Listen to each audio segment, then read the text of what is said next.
let me welcome you for this debate. Erev Tov in Israel. Yossi Klein Halevi, you're very much welcome to participate in this debate. Goeie avond in Den Haag, waar Bert Koenders zit. Ik neem aan dat je in Den Haag zit, Bert. Ja, Amsterdam. In Amsterdam. Oké. En goeie avond thuis. De mensen die meedoen aan dit debat.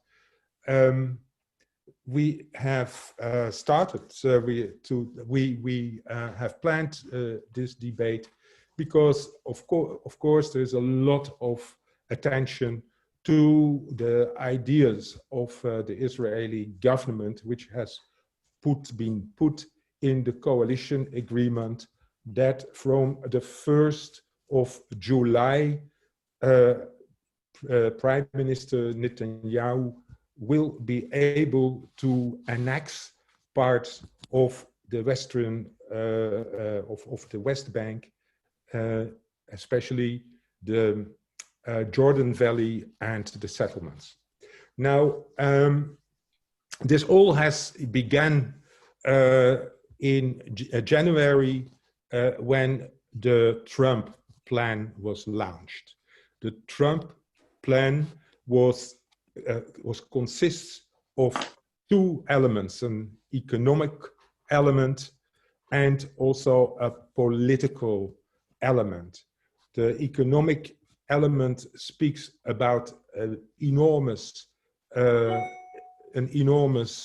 economic input in the West Bank, and the political part speaks about establishing a Palestinian state in the West Bank and the Gaza Strip, but besides that also an annexation of the settlements and the Jordan Valley. The Palestinians, it's approximately 30% of the West Bank. If it comes to the Palestinian state, some Israeli territory should have been added to the Gaza Strip and connected to tunnels. But the plan did not come into being. Only the Israeli side applauded it. It was the Prime Minister Netanyahu and also at that time opposition leader Gantz, who were present at the launching of it, and they, in the coalition agreement, decided to put that date of the 1st of July in order to make it possible to start with annexation. They did it because the Palestinians refused to talk about the Trump plan, and they were immediately very negative about it. But the 1st of July has passed now, and nothing happened. How did this come?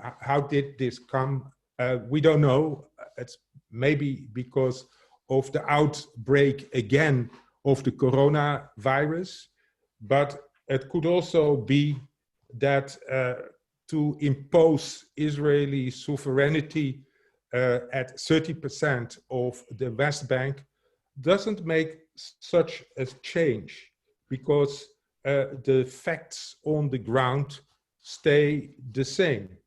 Or will it be that many Israelis don't see it as an urgence to annex the West Bank? I saw a poll which say that only 3% of the Israelis see it as an urgency to annex the West Bank.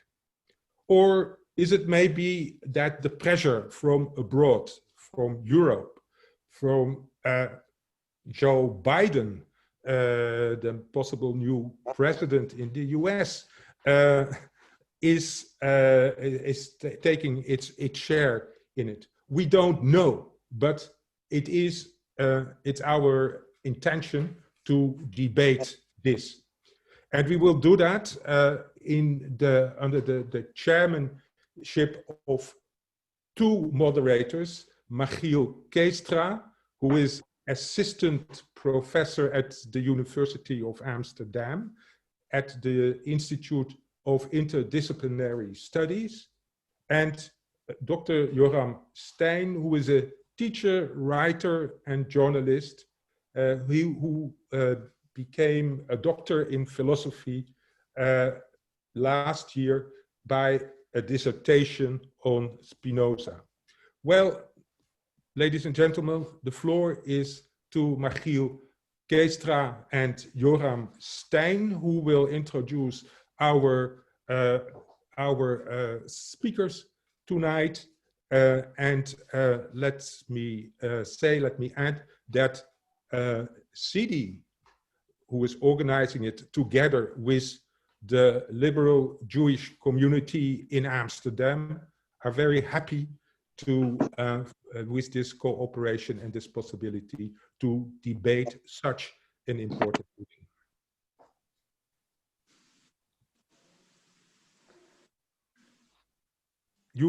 You are muted. Well, thank you, Ronnie, for this introduction.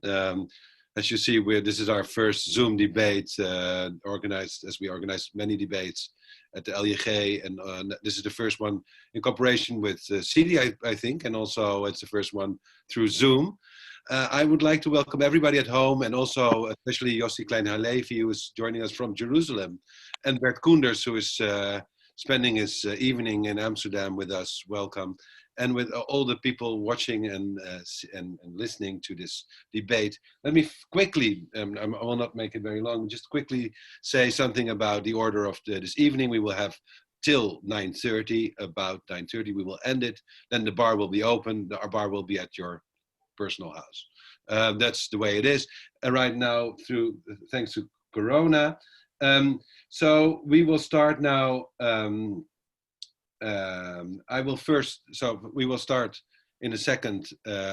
We will introduce the three speakers. One is still missing. I hope he didn't get lost in cyberspace, and he will show up any minute.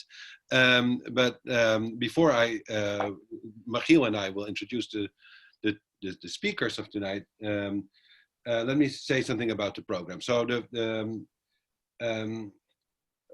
we have three talks, starting by Bert Koenders. He will speak 10 minutes about the consequences of annexation, the plans of annexation, the Israeli plans of annexing the West Bank or parts of the West Bank and the Jordan Valley.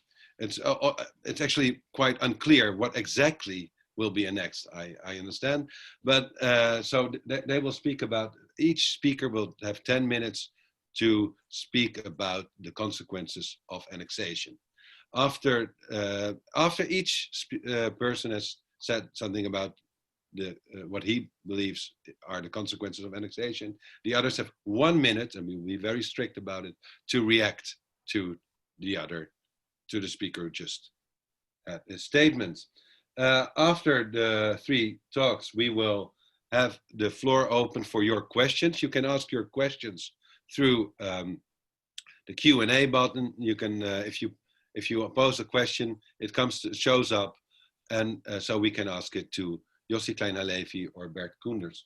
All right, Michiel. Right, thank you so much, and I'm joining Joram and Ronnie, and welcome you all. Maybe from the outside, it's good to state that this is not really a debate about pro and contra annexation, as I think we are all implicitly assuming that in our circles, in this circle as well, there's not really someone defending annexation. And we also believe, but we might be surprised, of course, but we believe that our panelists are not an exception to this. But being organized by the CD and the American liberal Jewish community, this conversation was initiated due to our concerns and worries that we are experiencing about the annexation plans. So that's the reason why we decided to organize this as a conversation about the potential consequences and implications of the annexation or in stating of sovereignty on the occupied territories for both the Israeli Jewish and Israeli European relations. This background explains why we not have invited, as important as we think these voices are, we have not invited a Palestinian, Arabian, American, or other relevant voices in the conversation. So we are very much aware of the limitations of this conversation, yet we have distinguished guests who can each offer a valuable answer to the main question: what might the consequences be if Israel would indeed proceed to carry out its annexation plans? Now, before introducing the speakers, as we will do in a moment, let me have a very brief temperature check to the two speakers, the two guests who are now with us, Yossi Klein-Halevi and Bert Koenders. A very brief 1 minute, one sentence, maybe temperature check. It's now July the 2nd. Apparently no action has taken place on the ground. So what's your first response? What's your first feeling about that? Maybe let's start with our Jerusalem guest, Yossi Klein-Halevi. Well, good evening, everyone. Delighted to be with you all. The good news is it's July 2nd, which means we are now getting into 2 days past the deadline. And I think that Netanyahu is under so much pressure from every direction that he's starting to waver. And if you would have asked me even a week ago, is annexation going to happen? I would have said almost certainly yes, some form of annexation. Today, I'm not so sure. Okay, thanks. Thanks so much. Bert Koenders, what's your response? Well, thank you very much. And I would like to thank you also for inviting me for this very timely and important debate.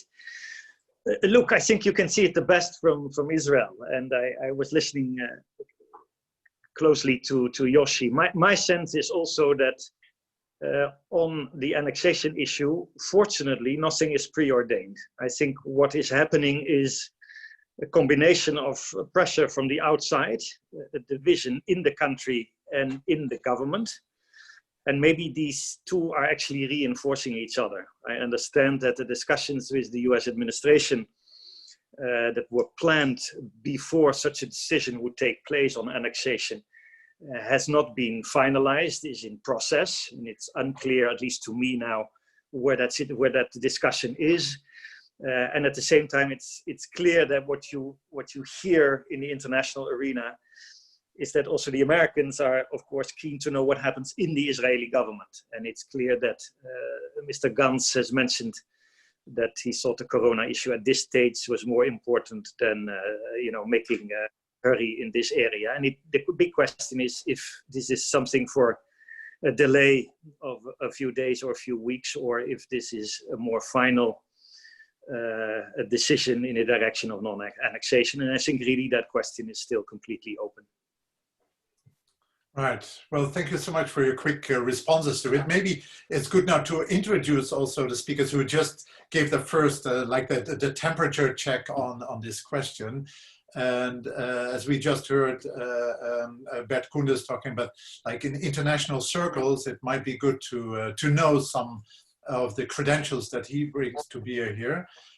So Bert Koenders has studied political science and international relations at the Free University of Amsterdam, and has since then moved into politics and government, international government as well. He was a member of the House of Parliament here for the Labour Party between 1997 and 2007. And after that, he became the Minister of Development Cooperation. After the fall of the then contemporary government, he became the UN Secretary General's Special Representative and the head of the United Nations operation in Ivory Coast, and was then from 2014 until 2017 Dutch Minister of Foreign Affairs. So foreign affairs is really in his blood and brains experience all the way. Right now, he's a professor of justice, peace, and security at the University of Leiden, having served as a professor at different universities before. So welcome again, Bert Koenders, in this panel. Joram will, I think, then continue introducing our other guests, since Odette Eran has not found a way to this Zoom platform. I think Ronnie is calling or apping to him. So we'll continue with the introduction by Yoram of Yossi Klein Halevi. Well, Yossi Klein Halevi is an American-born Israeli author and journalist who published in many well-known and respected newspapers and journals like the Jerusalem Post, the Wall Street Journal, New York Times, Los Angeles Times. He's been an editor also for the Republic. Help me, Yossi, what's the name? New Republic. The New Republic, right? And he has written multiple books, which I will mention four. One is his Memoirs of a Jewish Extremist, which is autobiographical, but it's about you in the past. And that was published in 1995. At the entrance to the Garden of Eden, a Jew's search for God with Christians and Muslims in the Holy Land, published in 2001. And his book, Like Dreamers, the story of the Israeli paratroopers who reunited Jerusalem and divided the nation, which won the Book of the Year award in 2013, National Jewish Book Awards. His most recent book, I understood, correct me if I'm wrong, was published in 2018, Letters to My Palestinian Neighbor. Or did I miss your latest book here, Yossi? No, you missed the Dutch translation of the book. All right.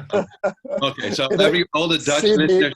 CB published letters in Dutch.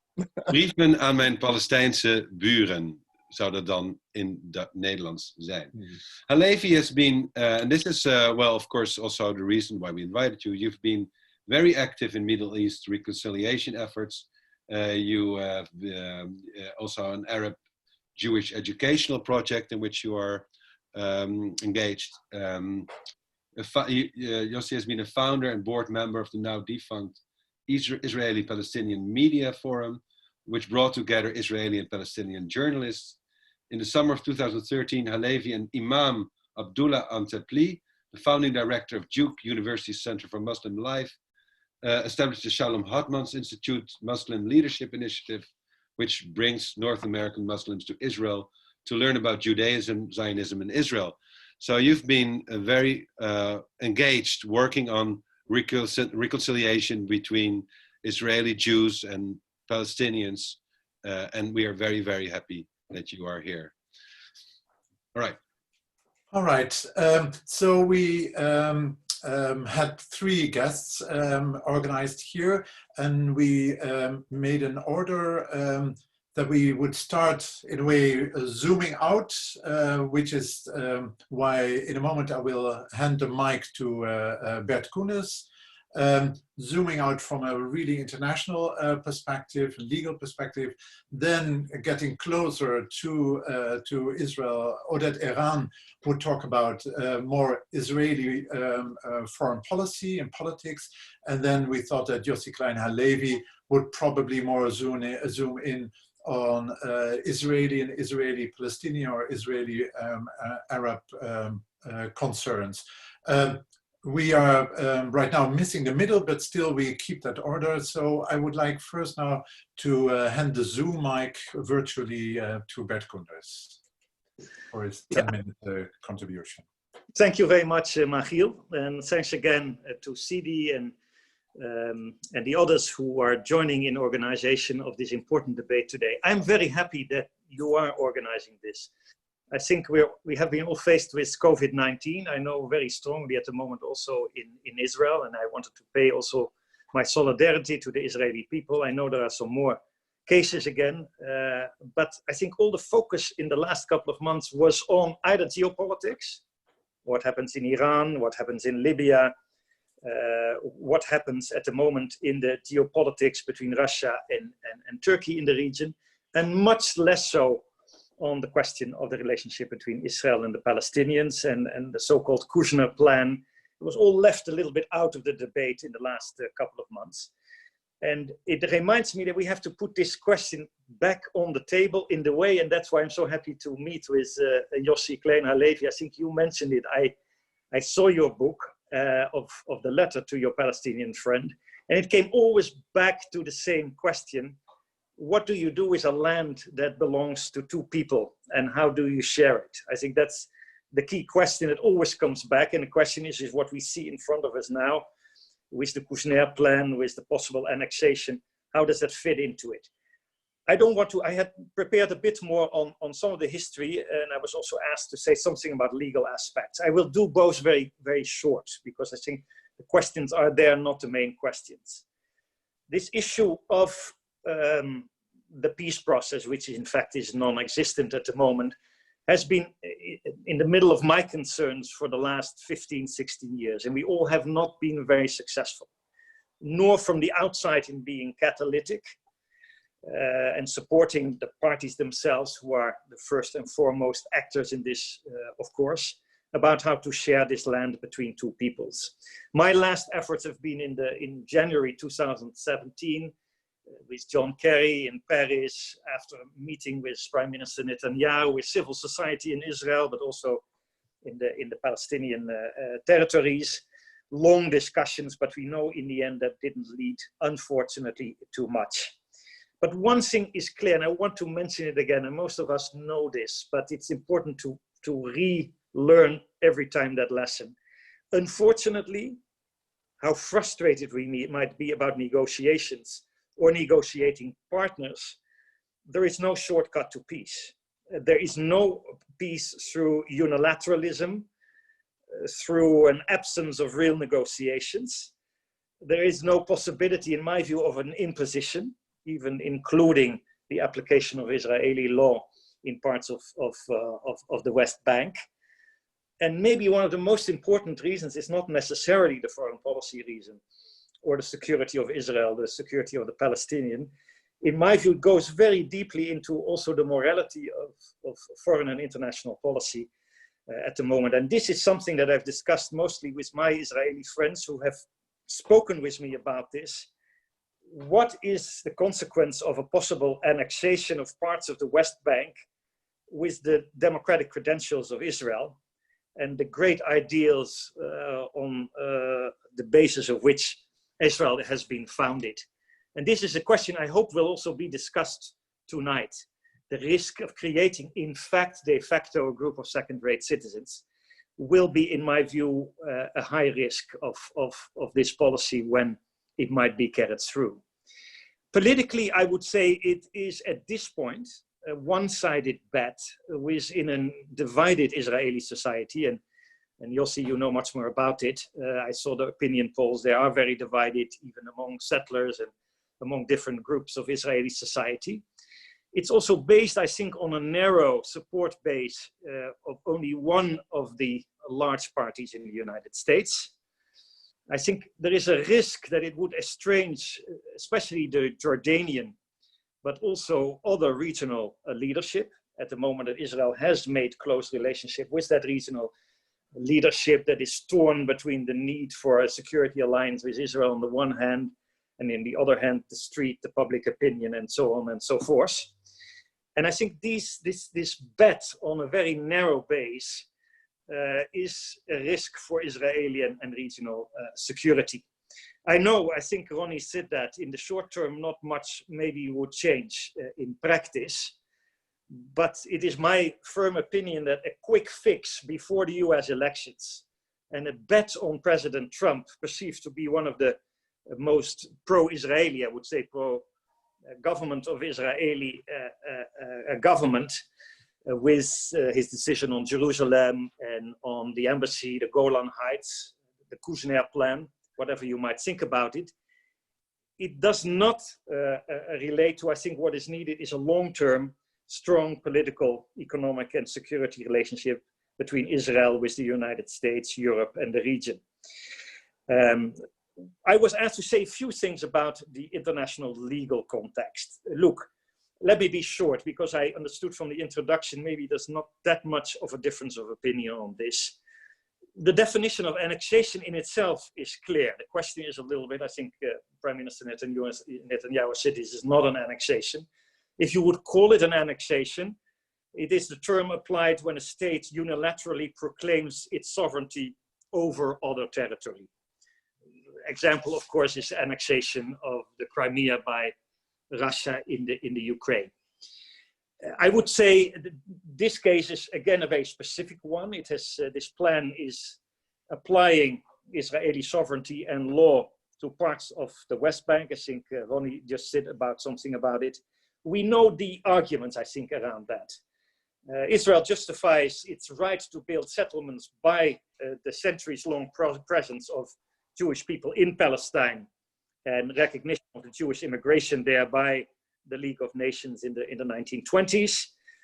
It claims at least part of the West Bank, indicating that when Israel took it over, the area was not, in this interpretation, subject to Palestinian or Jordanian sovereignty. An overwhelming majority of states and international organizations dispute these arguments, as you know. According to international jurisprudence, the West Bank is not part of Israel, but an area occupied within the meaning of the Fourth Geneva Convention and administered by the Palestinian authorities. And we know the different international legal decisions being taken by the International Court of Justice regarding the legal consequences and construction of the wall at the time, the Brita judgment. I think the legal view, and in my view that is correct, is confirmed by resolutions of the United Nations General Assembly and the UN Security Council. And that would, in that interpretation, which the overall majority of states, especially in Europe, but also in many other parts of the world, would say that the annexation of settlement areas would be illegal under international law because it would consolidate the existing situation, making permanent the violations specified in those declarations I mentioned before. It would be also contrary to the Fourth Geneva Convention and other parts of international law. It will also violate, I think, the Article 31 of the Oslo II Agreement, which prohibits any unilateral steps that change the West Bank status before the outcome of Israeli-Palestinian negotiations. And in that context, it wouldn't make any difference, at least legally, if it would be 1% or 30% or 25%. These are a few elements. We can discuss them on the legal issue, which in my view is not that controversial. I think it is not in agreement with international law, but we can discuss it if there are other views on it, of course. In my view, the consequences of annexation would be, in my view, dire for a realistic two-state solution, for maybe even regional security, and at least to some of the elements of the rules-based international order. I find that difficult because do we still have a rules-based international order? There's a lot of questioning about that these days. I think the risk would also be that we are going in the direction of a de facto single state. And therefore immediately, if this would occur, I mean, there might be all kinds of other decisions because of international domestic pressures, a different view of the government. But if we think it through, the option of a binational one-state reality will become more prominent, if we like it or not. And that in the absence of a realistic path, and we should talk about it, to a real two-state solution, I think many of my friends in Israel at least say that they will be faced to live in a de facto one-state reality on a demographic par with the Palestinians. So this issue comes closer, I think. This major issue that's always existed around two-state, one-state, democracy, comes closer by this policy of annexation at deeper levels behind it. Of course, it will have consequences for the relationships with Israel. I don't exclude that. I'm not in government anymore, but when I listen to the policymakers in Israel, in Europe, they say actually two things. One, we need a diplomatic offensive. Well, I haven't seen much of that, honestly. Maybe by Foreign Minister Maas traveling to Israel, maybe a little bit by Borrell. But I'm pretty sure that, of course, at this stage, when nothing has materialized, and I'm the one, you understand, that is happy with this, any issue of sanctions or Article 2 of the EU-Israeli Association Agreement and discussions around that would be premature, but I'm pretty sure that if something like this would happen in terms of annexation, there will be reactions of the international community. I think they have thought through that it's better not to proclaim these kind of things, because the discussion in Israel and with the international community is still open. I think it would also take a bit away the pressure on the other side, is the Palestinians. Of course, we have been faced in the last couple of years with the absence of negotiations, of the divisions among the Palestinians, the issue of legitimacy of the leadership and elections. And this whole issue will come back to the fore in a different way, I think, as well. In terms of security and regional implication. We might discuss that during the discussion. Of course, people would say, maybe, look, the Kushner-plan is the only game in town, and this is part and parcel from it in a way. It's a similar way of thinking. And if the Palestinians do not want to negotiate, yeah, then we don't have any other alternative. That is not my view. I really believe that, as I said, there is no quick fix. With unilateral measures, I think it's counterproductive for the reasons I mentioned. It won't change the whole world tomorrow, but it will be a break with certain key principles that I find important. And I think it should force us again, all those who believe in peace and security for Israel and the Palestinians, that this requires us again, if we like it or not, with a new momentum to think through the cooperation that exists now between Israel and many of the Arab states, the need to work with Europe and the United States, also to make sure that some elements, I know it's an old story, but some elements of innovating and rejuvenating the Arab peace plan and the cooperation with some of the states is necessary to come back to the discussions that are necessary between the parties to really create better relations in the region. Thank you very much. So thank you, and thank you, Bert Koenders. I found your remarks on the whole little to disagree with. I have some nuances, which I imagine will emerge in the conversation. This is an important clarifying moment for both sides. For the Israeli right, it's a moment of realizing that there is no free ride on annexation and even settlement. And I think there's been a bit of a shock in the settlement movement when the Trump plan called for a Palestinian state, regardless of whether one feels that state adequate in terms of territory, regardless of whether one even thinks that state would be viable. According to the Trump plan. But the principle was reaffirmed by the most pro-settlement American administration in the history of the American-Israeli relationship. And I think that was a very necessary and bracing shock to the Israeli right. Many on the Israeli right did not expect the Trump administration to come out for a Palestinian state. And if you look at the opposition within the settlement movement to the Trump plan, I think you'll see that the Trump plan is not the completely unfair plan that it's been presented by the Palestinians and their supporters. Settlements would all be allowed to remain in place, but many of the settlements would effectively be permanently frozen. And I think that at least some of those settlements would no longer be viable, which is exactly what the settlement leaders fear in the Trump plan. So I do think there is something to negotiate on the basis of the Trump plan, and we should pay more serious attention to the opposition settlement movement when we assess the seriousness of the plan. The plan is also not only a wake-up call for the settlement movement, it's also a wake-up call for Palestinian leaders. And the message to Palestinian leaders is that time is not on the side of the Palestinian national movement. If you look at the trajectory of the last roughly 100 years, Since the Peel Commission plan in 1937, which was the first time that partition was put on the table, it would have given the Palestinians 80% of the territory.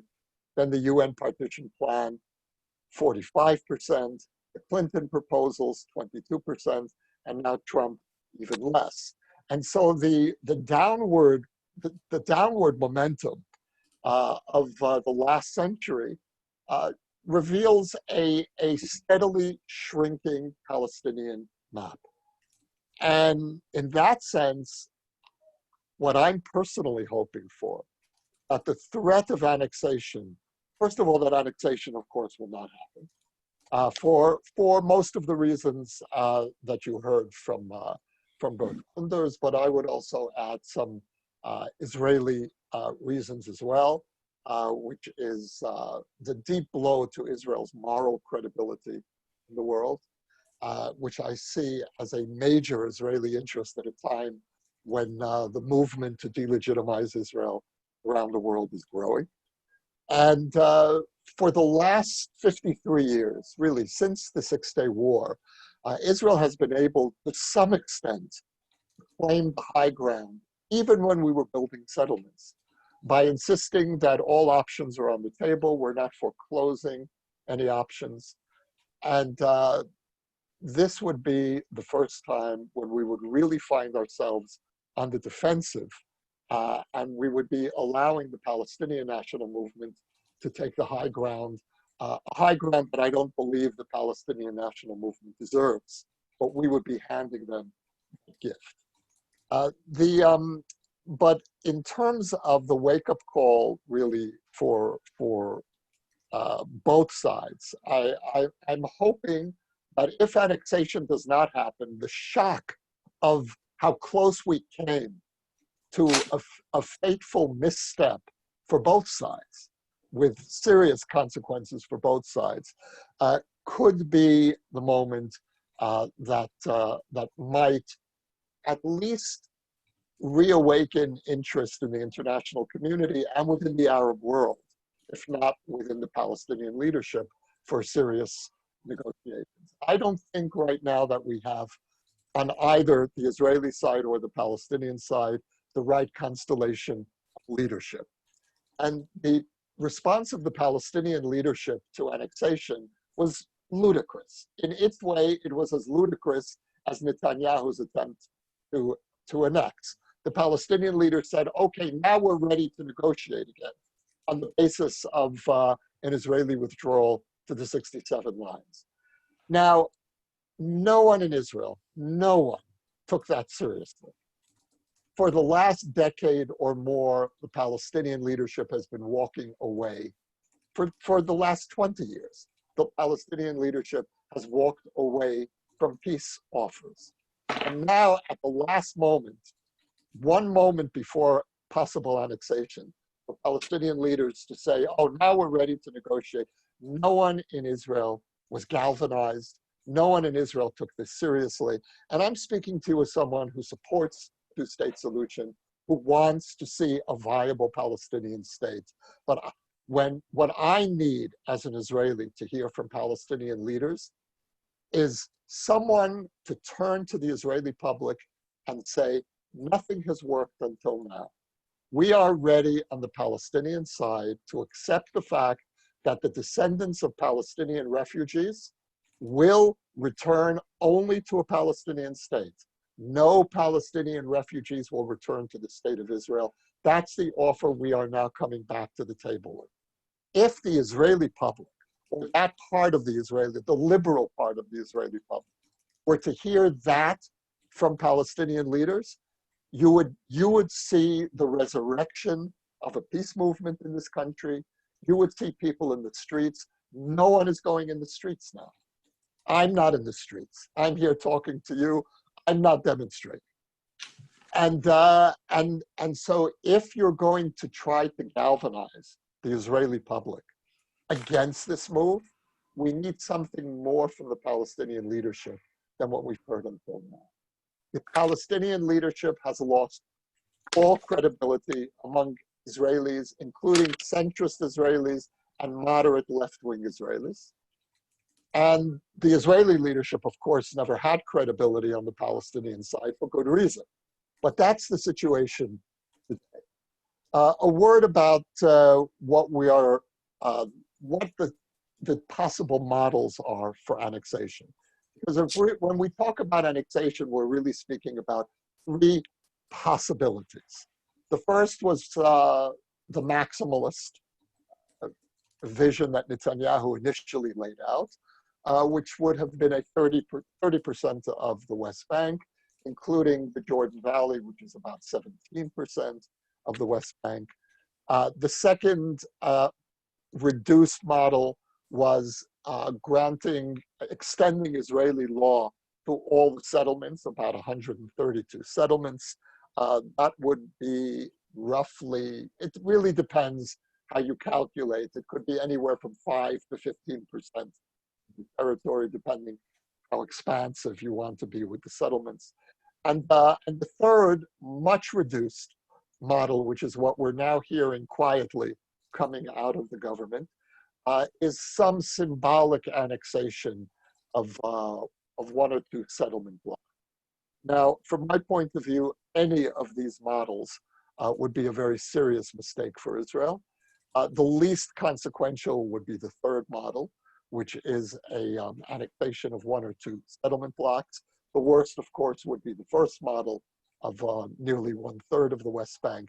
And what makes annexation of the Jordan Valley so serious is that Israel would be incorporating 55,000 Palestinians, whom Netanyahu has already announced will not be eligible for Israeli citizenship. That is already setting up a dynamic, a model for an Israel that I don't want to see. Right. Now, could I just make one last comment? Sure.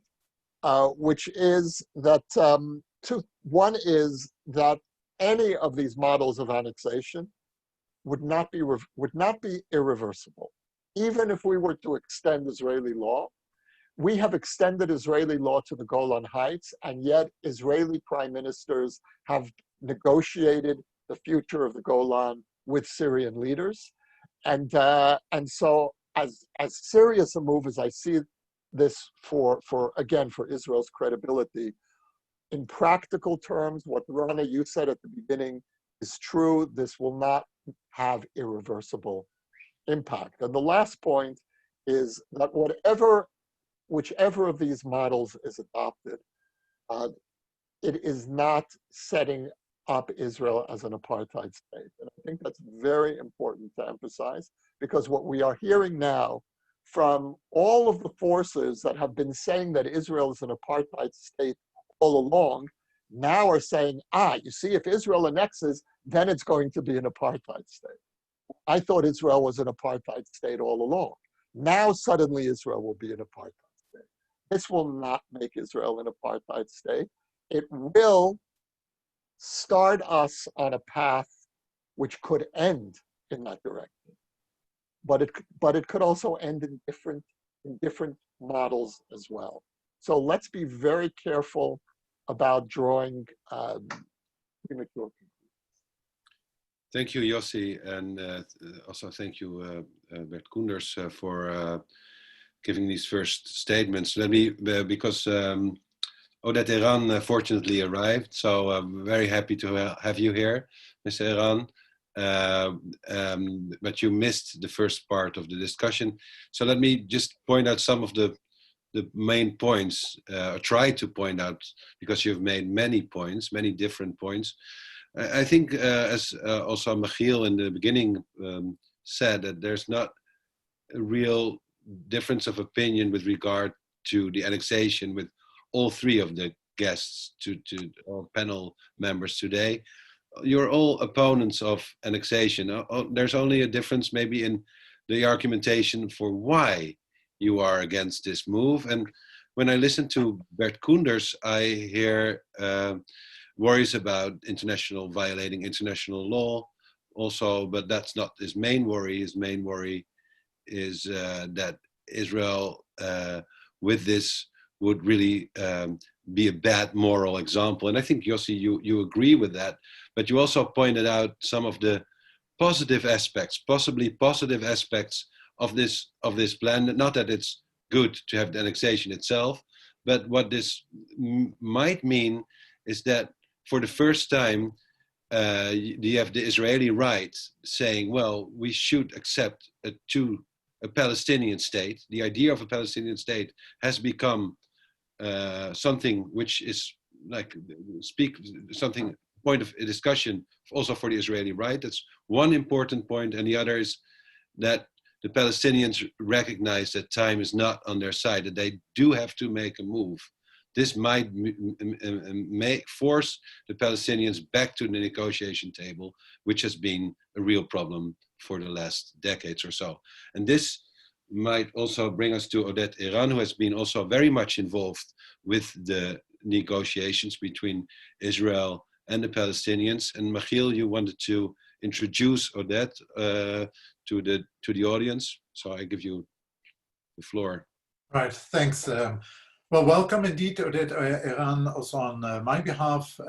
Let me very briefly introduce you, and then you can have also a 10-minute period to give your ideas on the consequences of annexation by Israel. So Oded Eran has a PhD from the London School of Economics. If I'm correct, it was on a dissertation on Russia, Soviet Russia's foreign policy a long time ago. Anyhow, then after the PhD, he has had a long career in Israel's Ministry of Foreign Affairs and other government positions. He served as a deputy chief of Israeli embassy in Washington, and then as Israel's ambassador to the Kingdom of Jordan, was head of Israel's negotiations team with the Palestinians in the years 1999-2000. And then from 2002 to 2007, Oded Eran was ambassador to the European Union, covering NATO as well. Between 2007 and 2013, he served as an advisor to the Knesset Subcommittee on Foreign Affairs, and served as the World Jewish Congress representative in Israel and the Secretary General of that body's Israeli branch. Oded Eran is currently a senior research fellow at the Institute for National Security Studies in Israel, having served earlier from 2008 to 2011 as the Institute's director. And I was really intrigued to read just today, Oded Eran published an INSS Inside blog on the annexation, so don't go there right now, but after our conversation until 9:30, you may read him about the annexation and the EU responses or potential responses. So I think that confirms the qualifications of Oded Eran, and we are really happy to welcome you here. And please take the Zoom floor for your ideas, your thoughts on the consequences of annexation by Israel. Many thanks. My work is done. You already announced my bio. With one exception, I agree. I did write about Anglo-Egyptian relations and not about the Soviet Union. There were 3 Oded Eran. By the way, under my picture, I see the name Ronnie Naftaniel, which I very much appreciate, but my name is Oded Eran. So identity confusions here. Yes. I was wondering. So there were 3 Oded Erans, and the second one died only last week. I am the only remaining Oded Eran standing. Now I'm sitting, but I'm still able to stand. Congratulations for that. Anyway, I think that I am the only one in the panel who negotiated with the Palestinians, officially at least, and I'm not so sure I'm also the only subred, that is someone who was born in Palestine, Israel.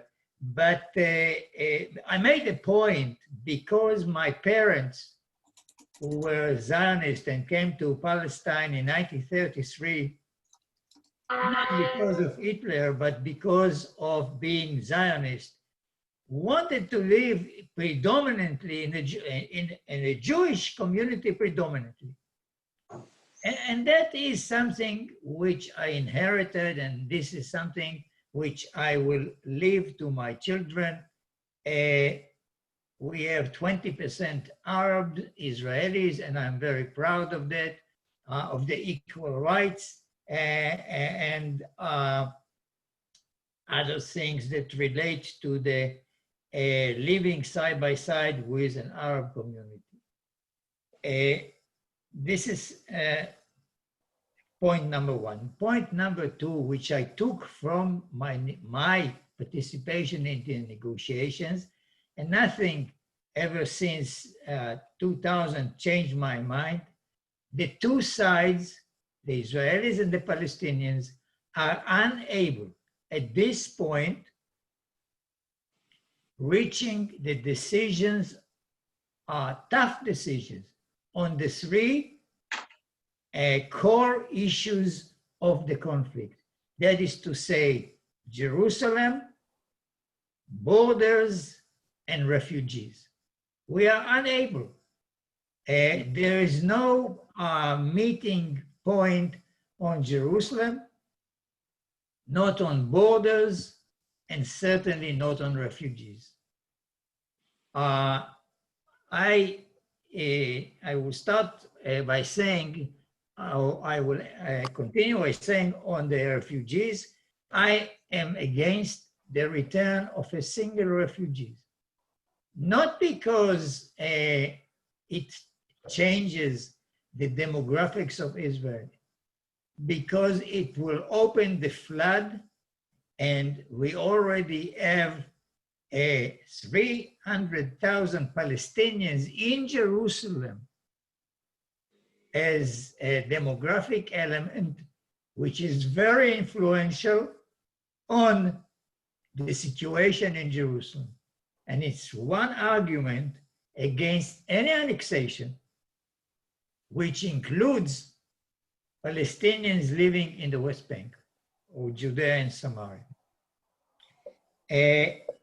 My conclusion from the failure, it is 5 times that we failed on this paradigm. It's a binary paradigm, all or nothing. Either we achieve an agreement on everything, or there is no agreement. And my conclusion from that is that we have to try something else. And the something else is an approach which is based on partial incremental steps towards the two-state solution. We can solve certain issues on, for example, you know that the West Bank is divided into A, B, C areas. C was designated for settlements and security, 60% of the West Bank. I can assure you that with 30% of the West Bank, we can handle the two issues, that is security and settlements, without removing one settlement from the ground. And so as an interim solution, we can do that. We can even reach a partial agreement on Jerusalem. I do not understand why Israel, for any sort of reason, needs Shuafat. With a Palestinian refugee camp in the municipal area of Jerusalem. So, these things are very relevant to the whole question of annexation. Because annexation, first of all, it's a unilateral step.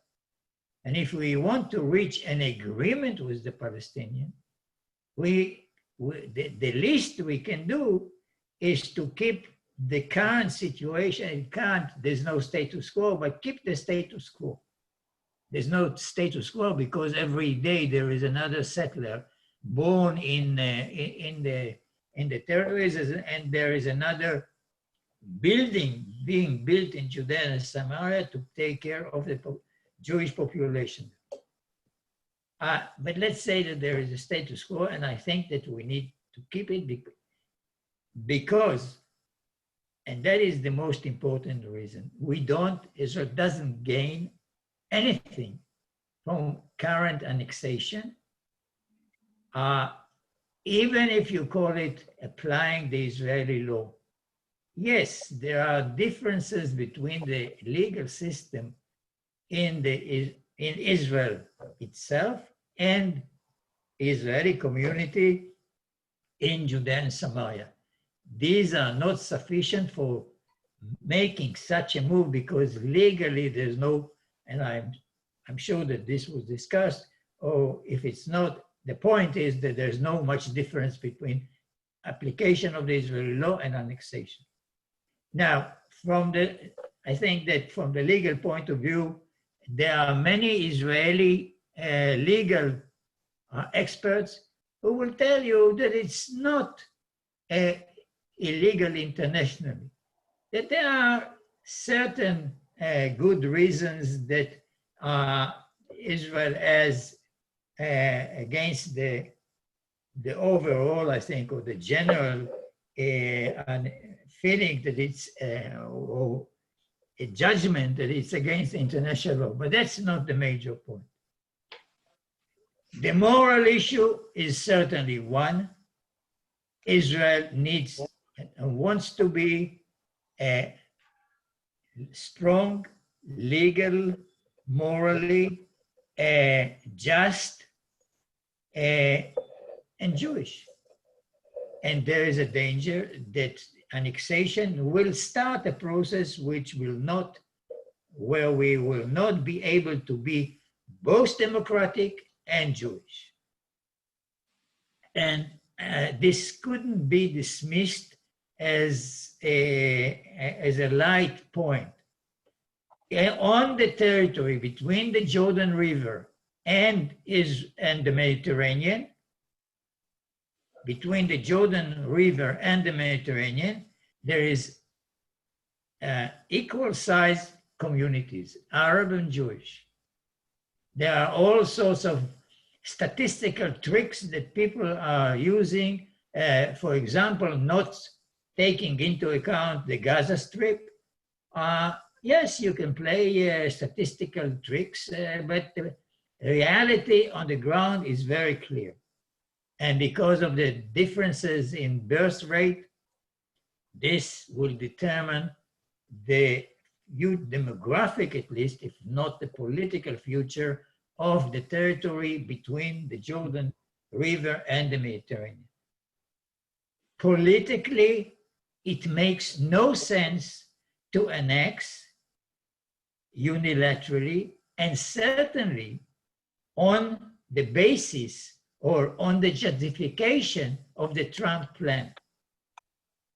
Number one, the Trump plan is a declaration by this particular administration. Mm-hmm. If it's not, it hasn't been discussed before I joined, I think that it's quite clear that as we stand today, there's quite a political likelihood that the president from January 2021 is not going to be Trump. Number one. Number two, there is also a possibility that not only one of the two houses of Congress, but the two houses of Congress will be under the control of the Democrats. I can assure you what will be the result and the confrontation if only that one of the two will happen, that there will be only a majority in the Senate as well, and the president will remain Trump. If both happen, God help us. Because, and this is another point to take, in the American population generally, and in the American Jewish community, there is an erosion in support of Israel. What we saw in the Trump second term, is likely to happen again. Let me remind you, President Obama did not prevent a resolution in the Security Council. He did not impose a veto on a resolution which is critical of Israel. Luckily, it was under Chapter 6 of the UN Charter, and it's not nice, but it's not painful. In the sense, there are no sanctions included. Next time, after annexation, and after Biden, if Biden is elected, I don't want to be in the situation where we ask ourselves, will President Biden impose a veto on a resolution tabled in the Security Council, including sanctions based on Chapter 7, not Chapter 6. And I'm willing to argue with every panel member and the audience, people who will say to me, no, it's impossible. I think that the days that this becomes possible are very near. And if not that, there is a memorandum of understanding between Israel and the United States for 10 years on the security assistance, $3.8 billion.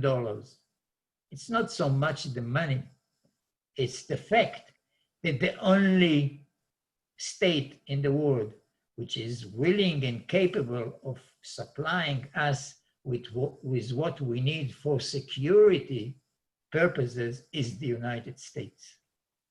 And so, yes, the strategic situation of Israel right now is probably the best we ever felt in the past, but things may change. Economically, I won't bother you with the figures.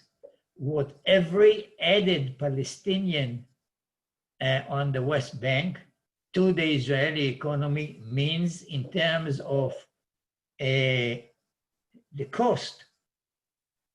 The cost for the Israeli budget, and this is also a very important factor. Can you come to a conclusion, Mr. Eran? Because the last point. If we annex settlements, not the Jordan Valley, settlements, it may add 1,800 kilometers to Israeli borders. It will be the longest border with any neighbor. Just figure the cost for the security budget. Thank you. Thank you, Mr. Eran. And let me just ask the Bert Koenders and Yossi Kleine-Halevi to very briefly maybe react to the points that Mr. Eran has just made. And can you, because I do get the impression that this is not really a debate. You all agree on everything. Well, let me put it that. Or is there something that you really don't agree with? That's one thing that might be interesting also. And well, first you, Mr. Koenders. Yes. So what did you think of the Israelis? Look, let me underline, which I think is key, where we agree, and there might be also small differences. But I think for all of us, the moral issue is the most important one. And for me, it's a bit more difficult being from the outside. But I think this key issue of demography versus democracy is one that is coming closer by possible annexations and unilateral steps. And therefore, this is a crucial point, even if no decisions have been taken yesterday and today. I do very much agree with what has just been said. Forget about unilateral steps. It simply doesn't work. We haven't made successes a lot in the negotiations, but one thing is for clear, unilateral steps don't work. Take tangible steps towards a two-state solution. You can discuss which ones they are, with whom they are negotiated, in what way. But I think it's absolutely key. I agree with that. And where international catalysts can work, they should. I'm very much, it was the same position as I had. I think this decision on possible annexation will be taken on a very small basis of the moment. I do agree. I think the politics of the United States at the moment is, to say at the least, unpredictable, at best transactional, and it will be not something on which you can base your medium or long-term security and political interests. I'm convinced of that. And although the Europeans might be often much more critical and there might be more issues with Israel, I think in the end, this is something that is important to mention. Where we would disagree maybe with my colleague, Mr. Halevi, I'm much more negative, unfortunately, about the Trump plan. I do realize that, there has been something on the table. But I don't think with all the steps that have been taken so far, including the issue of Jerusalem and the embassy and so on and so forth, we are getting in something that helps to catalyze the changes towards the two-state solutions that were just mentioned before. Because the benefits for the Palestinians, and I agree, by the way, on their lack of leadership and their lack of impulses and so on and so forth, there we quickly agree it's not so difficult.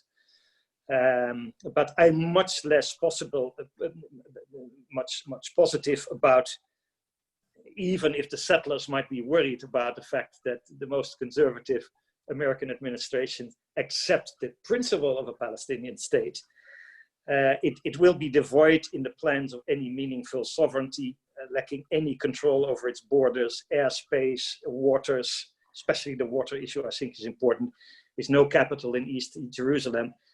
Before you know it, you get in an imposition and not a negotiation. And I really would like to say that I'm afraid this annexation is part of that stream of thinking, which takes away progress that could have been made in 2000. Sorry to interrupt you. May I ask you one critical question before I go to Kleine Levy? Because I also, there was something in what Yossi said, that, Israel's been said so often, has been said, Israel's an apartheid state, that at some point, maybe also if you are always critical towards Israel, at some point this criticism will boomerang, because then it will say, well, you already think we are an apartheid state, so why would we care about not being an apartheid state?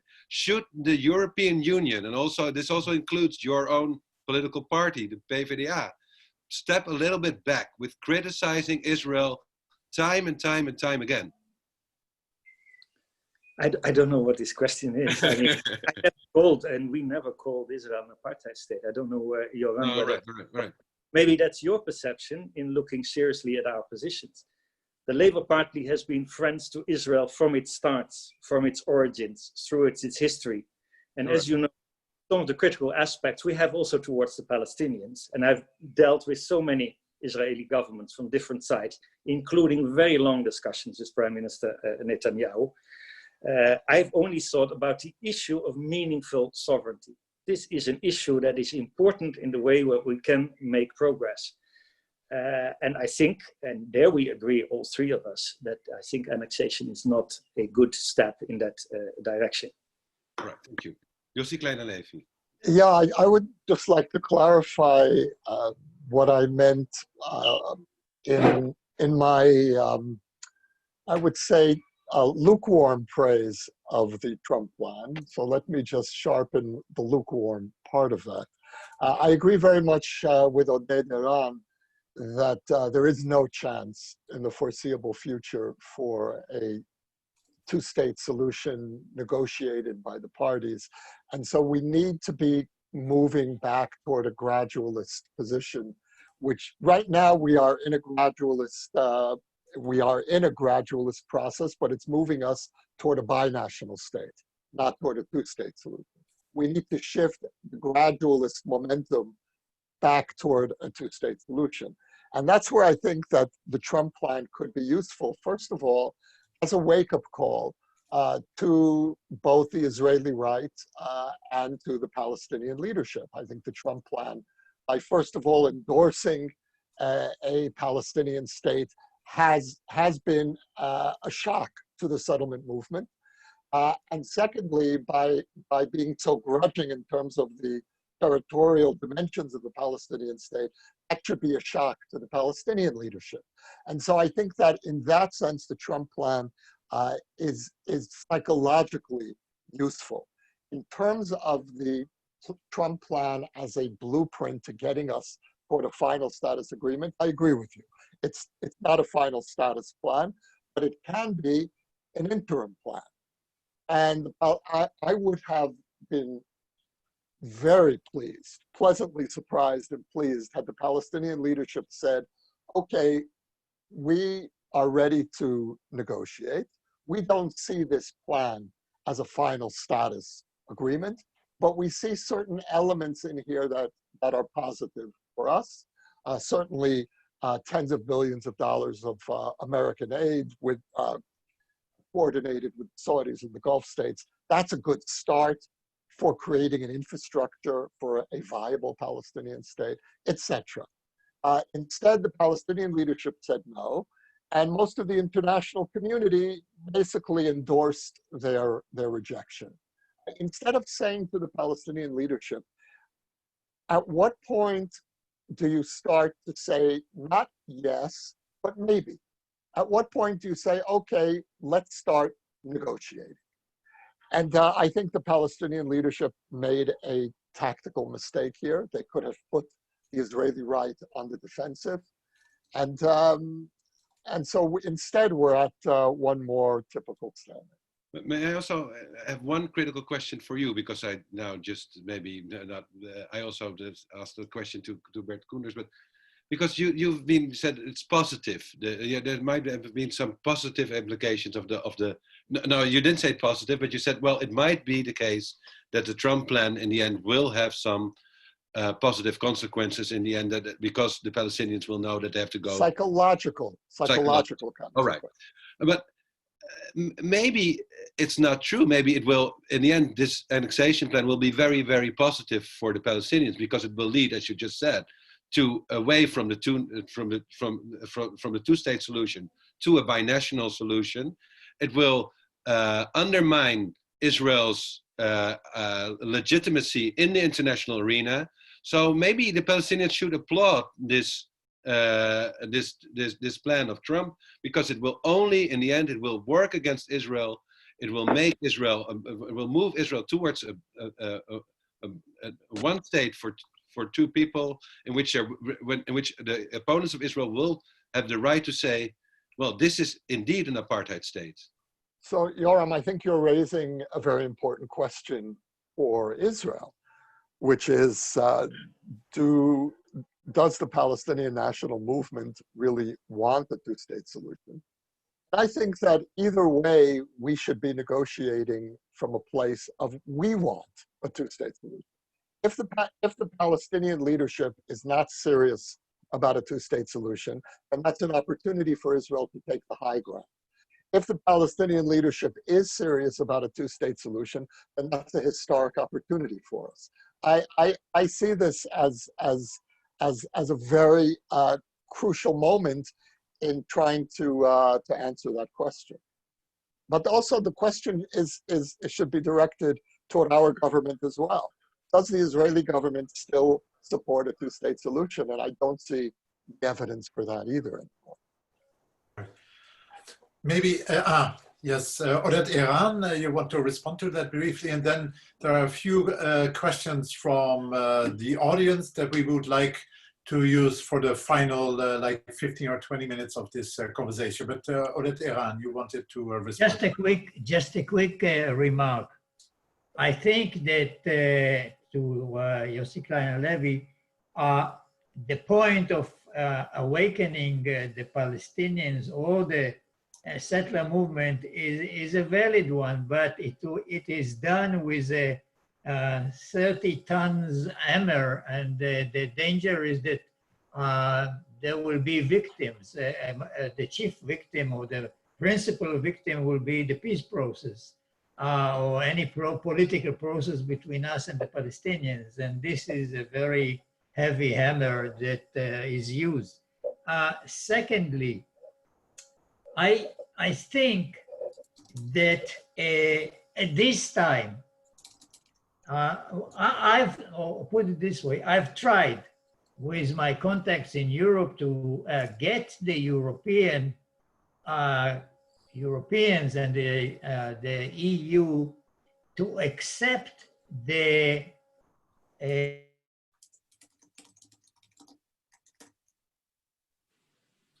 the fragility of doing this online makes itself felt. I'm afraid we have to accept that that Iran's connection is weak at this moment. I think then we are moving now to a question of the audience, and I think there are two questions that we would like to use for this remainder. One is zooming out somewhat again from Israel and asking our panelists, hopefully the three panelists, but otherwise Klein, Halevi and Koenders, on the political responses in the area. And then the final question we would like to ask is maybe addressing our position, like how will this probably, in your view as well, erode support from Israel, for Israel, from Jews and others interested in Israel in Europe, mainly in the diaspora. What are your feeling about that? But maybe first, I'd like to put to you the question, like, is this annexation plan? It's of course heavily connected to the region, the political, geopolitical and military issues in the region. We've heard a few responses. United Arab Emirates, they published a letter in an Israeli journal really voicing concern about this. A Saudi diplomat has raised similarly a voice. So it doesn't seem to go well, even though the relations have been improved over the last years within the region. Annexation seems to really create a new tension. How do you appreciate that? What are your expectations with regard to that? Maybe Bert Koenders, maybe you want to first have a try on that. And Michiel, if I may interrupt, I would like to add a third question, because there's a lot of focus on the unilateral steps Israel could take or might take, but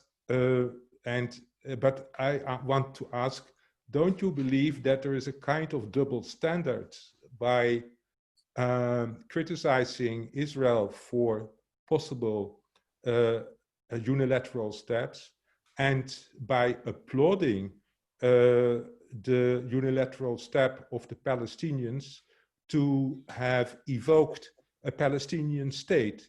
Because the Palestinian state should have been the result of the Oslo agreements,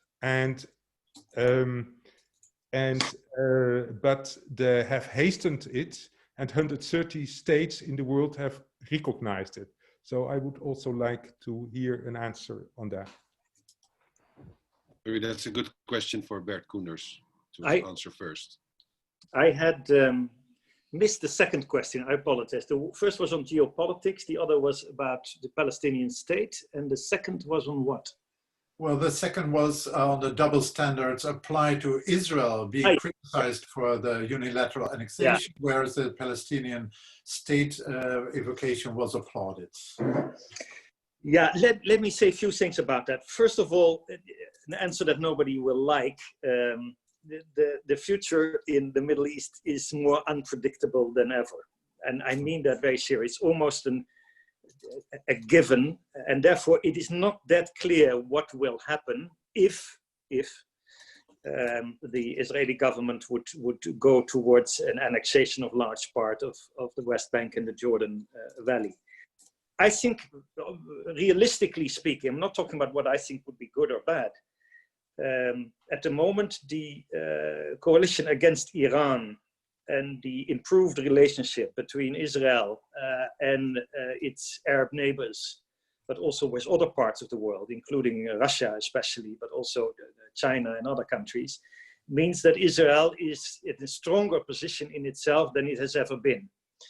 It has had a very sophisticated foreign policy. I think Prime Minister Netanyahu has arranged relationships with many more countries in the world, and therefore has strengthened its position. And that is important, of course, also in this element, in this possible decision. That doesn't mean, of course, that you could sort of think that no reaction will be given. My concern is the most with Jordan. Jordan is a country, as you know, with a large amount of Palestinians living in their territory. I think at some point they might even reflect about the future of the Palestinian people and their possibility even to be moved out and further destabilize Jordan. I think these are strategic areas they will have to look at. And of course, the agreement between Jordan and Israel is, in my view, pivotal, and therefore is something that I think should be taken very, very seriously. I think some of the Arab neighbors will also see that element and find it important. I have read this about the United Arab Emirates and its contacts with Jordan about this, having become more critical. In that sense, it will be a balance between, many of public opinion in the Arab world, on the one hand, and this coalition and this improved relationship with Israeli on the other side. So I wouldn't be overly optimistic from the side of a government that would want to do this about the reaction in the region. But I still think, frankly, that it's secondary to the larger geopolitical questions in the region at this point. If we like that or not is another question. The issue is debates is for me, it's always very difficult because there's always talk about double standards. My party, I don't, as a minister, I've never had any double standards. You look at, I've been a mediator for many years in many conflicts. And I believe very much with what other speakers have said, we have to share land with the two peoples. And I have criticized at length the Palestinian leadership on its lack of unity, the need for more democratic legitimacy, some of the issues around school books and so on and so forth. If you want me to repeat that, fine. I'm not a partisan in this. I think this... That was not the question. Can I? The question was, yeah. The question was, the Palestinians... with my answers, but it's the ones I give. So I do feel that the politics of annexation would be a major mistake. And therefore I've taken distance from that. And I think most of the people in the forum did as well. Then about Palestinian state, I think the risk might be in the European Union. You have seen the French position, which was very clear that they would maybe, how do you say that, accept the definition of a Palestinian state, not as the outcome of negotiations, but at an appropriate moment. And it might be that these kind of elements might play a role in this. I don't know. I don't think it will be happening tomorrow. Sorry, but I think, sorry, if I may. Yeah. I think that half of the European Union states have recognized the Palestinian state. Yeah. So actually, in fact, they have supported this unilateral act of the Palestinians. These are also the states who may criticize Israel for a unilateral act. This is the double standard I wanted to ask. Okay, I'm sorry, Ronnie, I didn't get that. I cannot speak for those states because we are not representing a state that has evoked a Palestinian state. I was only saying that I think it could be possible that even more unilateral steps would be taken, that more states would take that position. That's more factual. Like you asked me about the geopolitics in the region. I think this might be likely. I've been in most of these meetings at the European Council of Foreign Ministers. This has always come up. There's always been a discussion. There are also countries in the European Union who would never do so. There are also countries that would probably not criticize Israel even on the steps we were just mentioning. And therefore also the consensus in the European Union on Israel, as in many other areas, unfortunately, is only limited. And I would hope that the European position is one that can, put its geopolitical position more in a unified position on the table and work on some of the steps that are necessary to get a serious process going. Right. Well, thank you. I think welcome back again, Oded Eran. We are now responding to questions from the audience that have reached us. The question now was on maybe geopolitical consequences in the region of annexation. Maybe very briefly, we will hear Klein Halevi on that, and maybe then we have to close with the final question to all three panelists. Yeah. Well, because we are a little bit in a lack of time, because we have officially now have 3 minutes left, which you're no longer. It seems that your mic is not working. All right. Yeah, there you are. We don't have that much time because we have 3 minutes left. So my internet connection is unstable. I hope you can still hear me. Let me, one quick question to Yossi Klein Halevi, one quick question to Oded Eran, maybe. I think one of the worries also you mentioned in the past, Klein Halevi, is that this will lead, this plans of annexation will lead, and you also mentioned it here, to less support from the international Jewish community, or even that the Jewish community will be split. There will be less unity because of this. Also, you see that in the world, you see a process of political polarization, and this will be very bad for Israel also, if this will be the result of this. Is this something? Yeah, can you? This is something that I worry about a great deal. I devoted a good deal of my time to diaspora-Israel relations, especially the American Jewish community and Israel. And I think that we in Israel, whether we know it or not, really need the critical voices of our closest friends. We are caught in a constant existential situation. We are under constant pressure, under siege, war, terror, and it's very difficult in that situation to see yourself objectively or to fully understand the consequences of your own policies. And we need our closest friends, which are the Jewish communities around the world, to hold up a mirror to us, to tell us this is what you're projecting, this is what your policies look like in the world. And Israelis don't always understand that. And we need that relationship with the diaspora. And I think this is really one of those moments that reveals the weakness in the Israeli diaspora relationship, because we don't have the mechanisms in which diaspora Jews can speak with Israelis, with Israeli opinion makers, shapers, in an effective way. The voice of the diaspora is really just about irrelevant now, and that's very painful.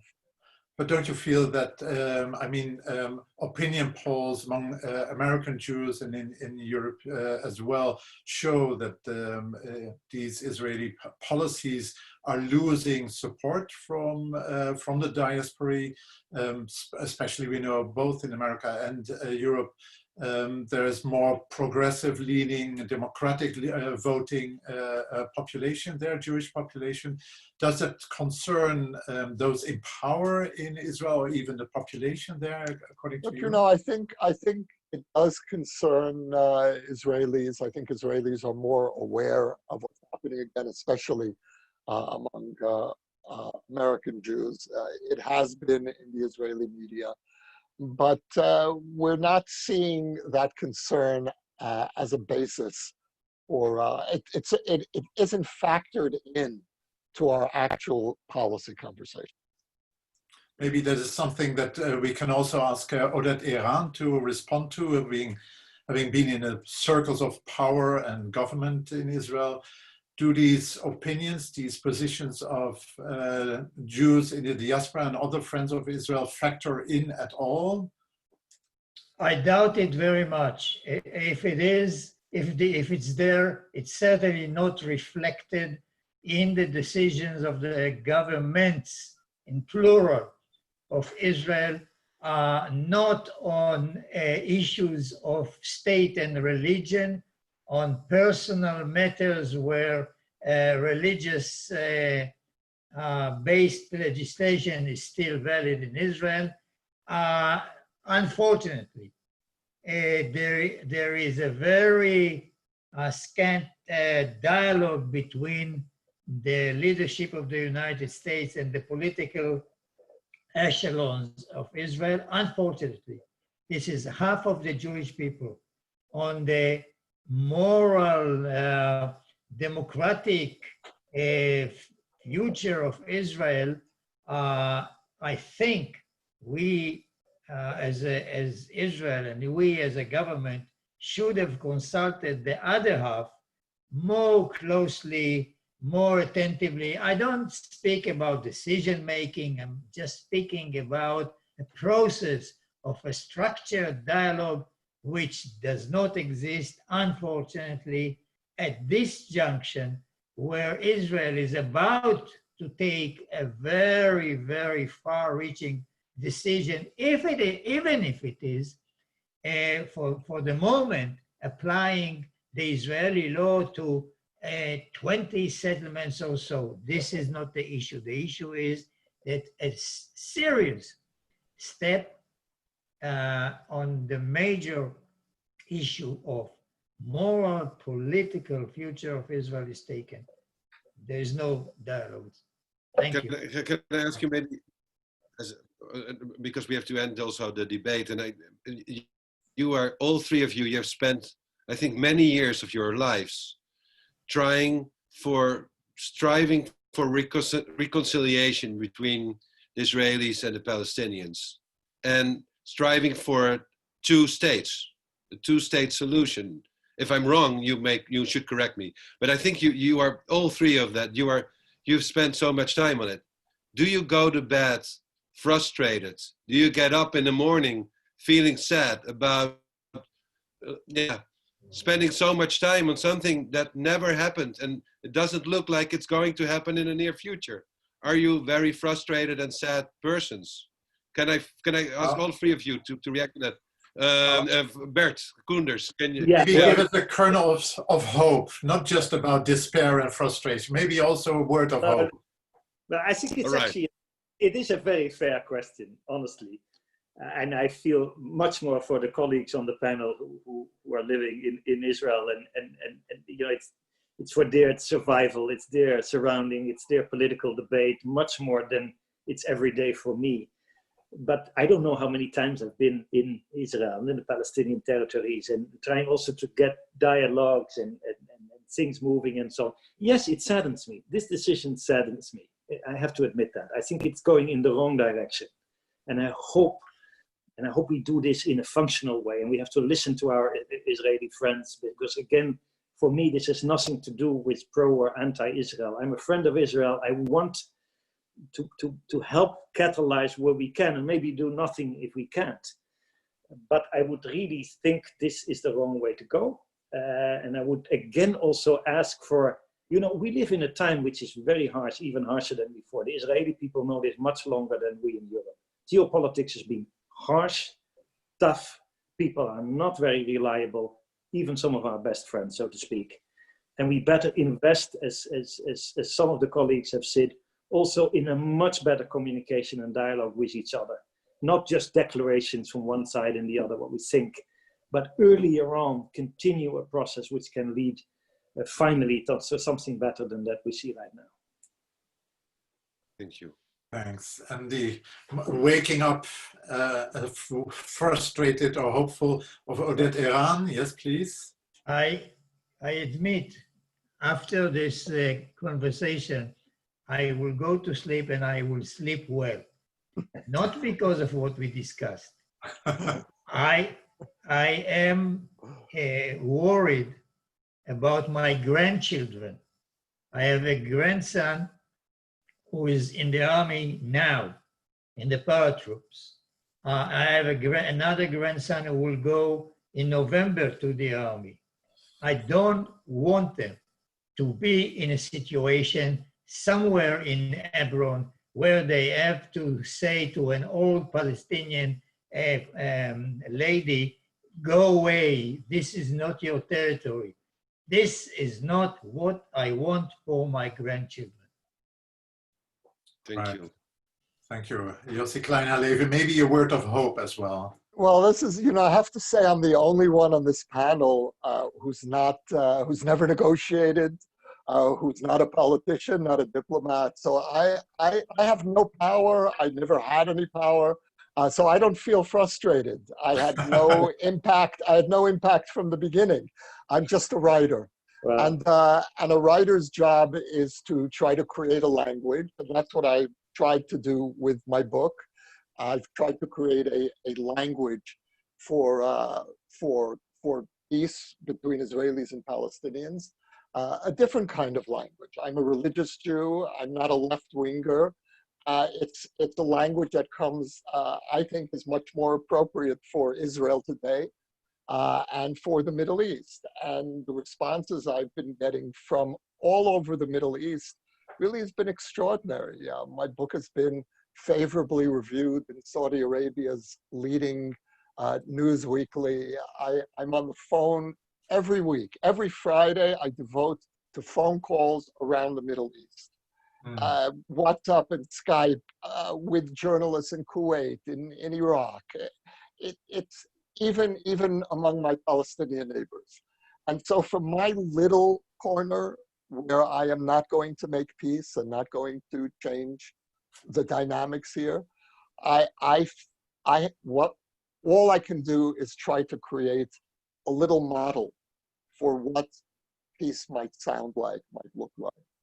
And I go to sleep very well, and I feel very grateful for the reconciliation work that has been given to me to do. Well, that's wonderful. Thank you so much for the messages that actually never go into politics. May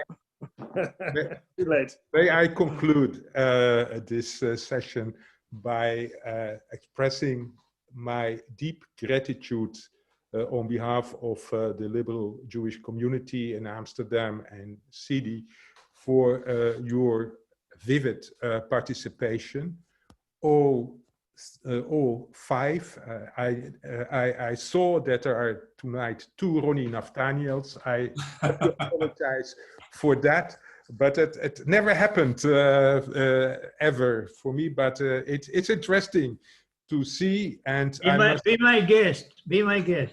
Yeah. I must say that I very much agreed with the words the other Ronnie Naftaniel said. But I have to thank you for your open remarks. I noticed that there is a lot of concern about the unilateral actions by Israel, or the possible unilateral actions. We are less optimistic about the possibility of a Palestinian state, but you all dream well. You will sleep well, I understand. And let me wish you finally then a Laila Tov for everyone. And thank you very much again.